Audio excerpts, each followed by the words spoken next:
Hello friends, very good morning all of you. I am Dr. Dillip Kumar Khuntia, lecturer in education, both Panchayat College, both. Let us have a focus upon the factors affecting learning. As my earlier video, we have learned what is learning, the definition, nature. Here comes what are the factors affecting learning. So far all the factors are divided under three major headings. First heading is that is the factors belonging to the learner, second factors belonging to the teacher, third one environmental factors. So all these factors play major role in learning, in the purview of learning, arena of learning. What are they? How are they? So first it is factors belonging to the learner, that is the child himself. Number one factor comes under learning factor, that is learner related factor, that is educand related factor, that is pupil related factor. So the child, if the child is not interested, if the child is not there, to whom we make learn? If the child is not interested to learn, so how can we go ahead? The child himself is the prominent most important factor. Number two, that is emotional conditions. What is emotion? A strong feeling is called emotion. A strong feeling is called emotion, that is the love, anger, jealousy. These are the things. Emotion play very vital role in learner's life. If the learner is not emotionally sound, he can never learn better. So emotional, suppose the learner is thinking deeply about any one factor in his life, suppose. How can we dream about his better achievement? So that is the emotional condition should be balanced enough. Number three, that is the needs. What is need? Lack of something is called need.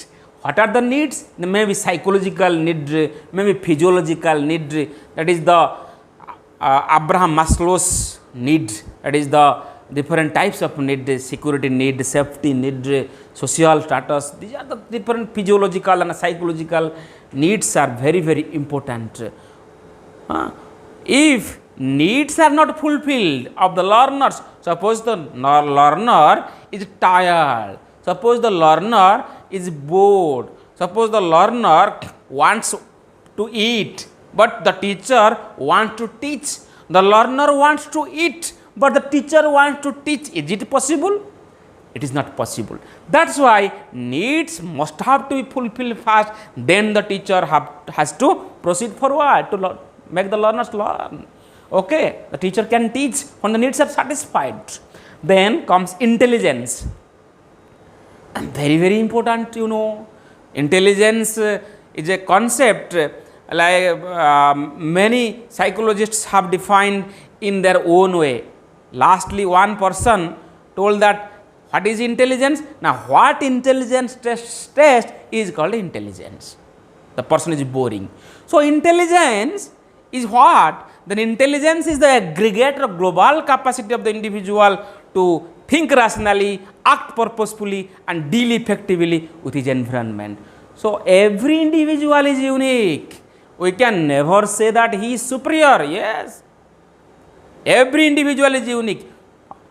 Although psychologists have defined different concepts like IQ, like that is IQ intelligence quotient, that is EQ emotional quotient. IQ is MA by CA into 100, as you know very well. But we may say that is not enough. Intelligence varies from person to person. But everybody is unique and everybody can learn as per his intelligence. So for interest, that is likingness or dislikingness, interest is very essential. Suppose the student's interest is to know about literature, you want to make him learn about science. Is it possible? It is not possible. So what is the interest? His interest is towards sports, his interest is towards movies, his interest is towards you may say listening music. Accordingly the students will learn. Okay. Then aptitude. Aptitude, that is the special ability. Special ability is called aptitude. So, as per the aptitude of the learner, the learning will be possible. Suppose teaching aptitude, mechanical aptitude, as per the aptitude of the individual concerned, the learning will be better. Okay. Suppose the learner has fixed his goal to be a better teacher. Another learner has fixed his goal to be a mechanic. Another learner has fixed his goal to be a scientist. So, as per the aptitude, if you will provide the opportunity, then the learners can learn better, it will be fruitful, it will be successful. Then attitude, very, very important thing. The glass is half full, the glass is half empty, positive or negative. Always there should be positive attitude. So, attitude, the way of thinking, how the learner thinks about the teacher, about the friends, about the institution, about the infrastructure, about the system. When the attitude is good, then everything is good.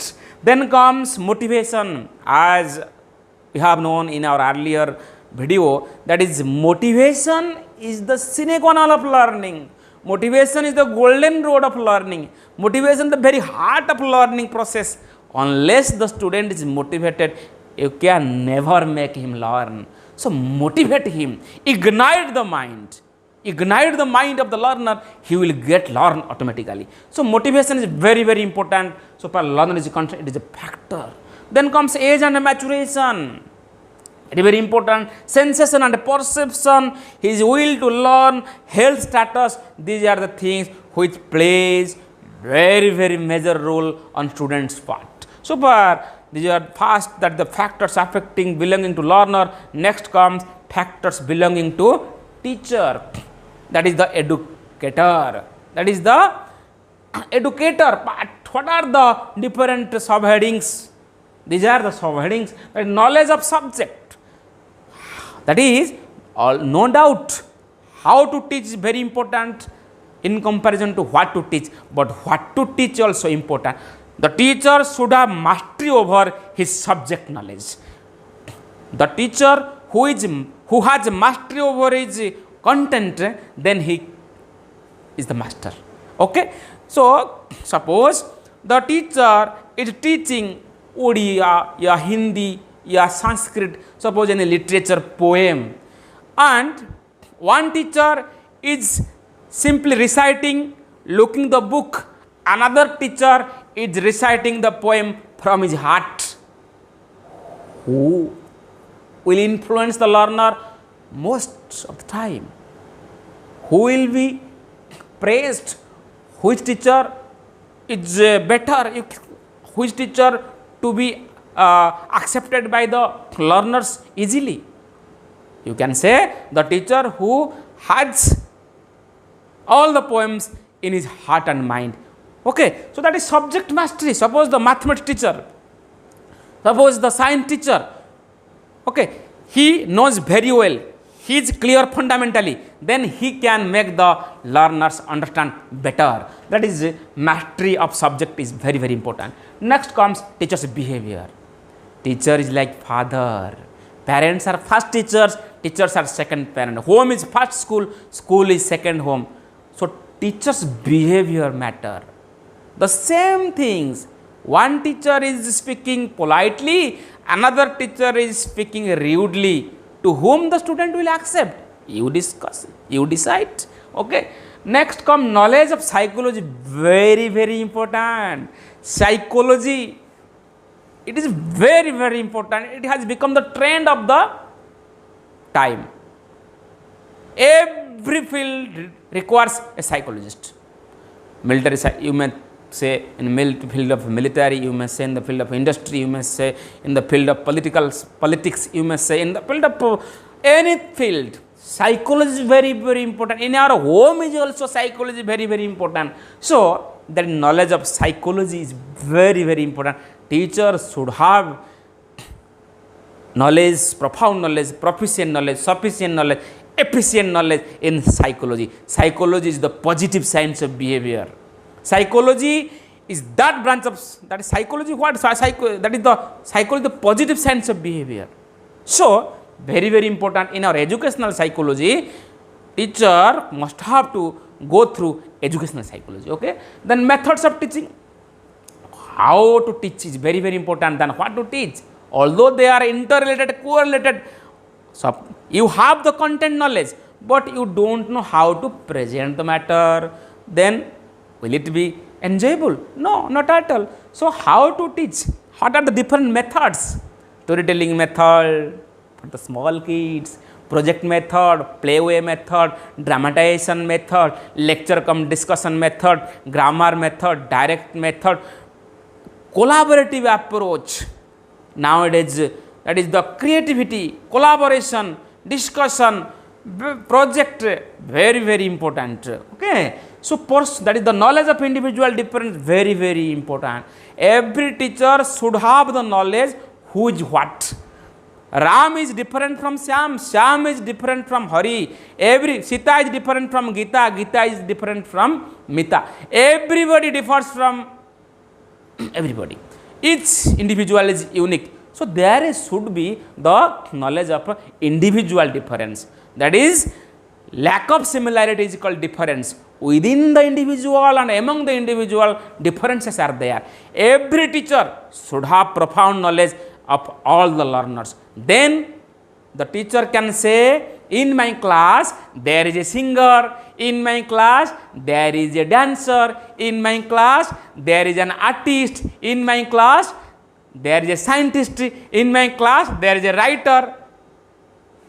You cannot say all my students are mathematicians. You cannot say all my students are fond of literature. You cannot say, because individual difference is there. You cannot say all my students should have bicep, stronger bicep. You cannot say all my students are sports person. No, students vary and you have to recognize what the special ability your students have. If the teacher has good knowledge about individual differences, then he can teach better, recognize better, and learning will be successful. Then personality matters, very very important. Personality is the dynamic organization within the individual of those psychophysical system that determines his unique adjustment to his environment.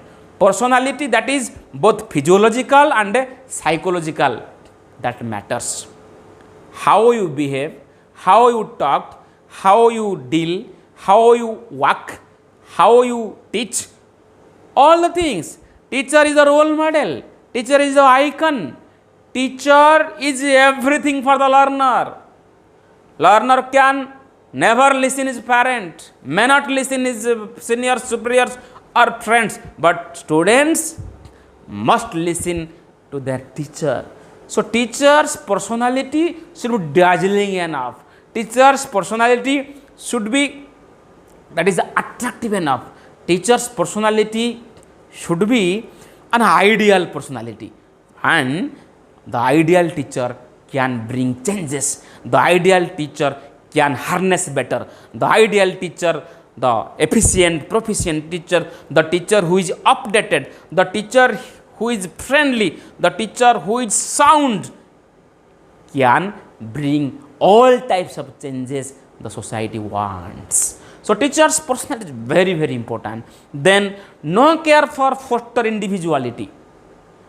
If the teacher does not care about the individuality of the individual, then and there humps come, then and there hurdles come, then and there obstacles come. So teacher must have to take care of fostering the individuality of all individual. Lack of personal contact between teacher and taught, very very important. Okay, if there is a bridge, you have to what? Bridge. If there is a gap, you have to bridge the gap. So teacher's personal contact with the student is very very important also. No emphasis on CC, that is co-curricular activities. That is, if you don't emphasize upon co-curricular activities, only you emphasize the curricular activities, then time will come the students will get bored. To whom you will teach? So plenty of teaching and plenty of activities, okay, in time, when to teach math, when to teach English, when to teach science, when to teach literature, along with when to teach singing, when to teach dancing, when to teach painting. So dance teacher, singing teacher, painting teacher also essential. Okay, our local resources should be utilized properly. Then no emphasis is on narrow curricular approach is also another factors that is belonging to the teacher. So far, last but not least, that is environmental factors. So far, first one learner related, second one teacher related, and third one that is environmental factors. Whatever around us, whatever surrounds us, whatever outside us, that is the environment, that is the immediate environment. So first it is natural surrounding. When the surrounding is natural, beautiful, when the surrounding is very attractive, when the surrounding is eye-catching, when the surrounding is, you may say, very colorful, it will touch heart and mind of the learner. So natural surrounding is very, very important. Suppose the school, the college, the university is within green lush gardens. Suppose the school is full of plenty of trees, gardens. Then when the students come out of the classroom, okay, a good vibe enter into the heart and mind of the learner. He can learn better, he will feel better, he will feel good. Okay, social surroundings very, very important. In which society our school is, in which society our college is, in which society our learning institution is. Okay, very, very important, because school is a miniature society. Society and schools, they are related to each other. We can never separate the two. Where there is separation, then we can never dream of a Blossoms institution or school. Okay, so for cultural demands and social expectations, what our culture demands, what our society expects from our institution, from our learners. Okay, because the learner, today's learner is the future citizen. So we have to meet the expectation, we have to meet the demands. Then relationship with teachers, parents and peers, that is the within the group, that is the among the group. So relationship, that should be a cordial bond, there should be a, that is the positive relationship, there should be positive outlook. So with the teachers, parents and peers, if the relationship is good, if the understanding is good, if the you may say that is there is discussion, there is understanding, there is cooperation, there is fellow feeling, there is sharing, there is caring, then the complex things will become simple. Okay, then media influence on learning very, very important. As you know, nowadays different types of media, electronic media, okay, like Facebook, WhatsApp, Twitter, blogs. Our small kids in this corona pandemic, you see, when the schools and colleges are closed, they are friendly with the media, with the mobile. Okay, so from all those media, they learn many things if they will utilize properly. Unless there is a proper utilization, it will play havoc. Okay, so media influence the learning, positive or negative. If you take it negatively, then you will have the negative role, negative influence. Okay, but we should think positive way, that is positively thinking, and we have to win. So gap between schools and the community, as I already told, the gap should be bridged. There is the gap, but we have to bridge the gap. Okay, school and the community, there is the positive relationship, there the vibration should be very, that is the, you may say, positive, that is the strong, that is the cordial. Okay, the wholesome experience. So for wholesome experience is concerned, that is integrated experience, that is full experience, that is global experience, that total experience, very, very important. So all the three things we discussed today, what are the factors affecting learning, all those factors to be mitigated, all those factors to be granted, that is all the factors to be discussed, to be taken into heart and mind, and then the education will be perfect. Thank you. So we discussed today. Thanks a lot.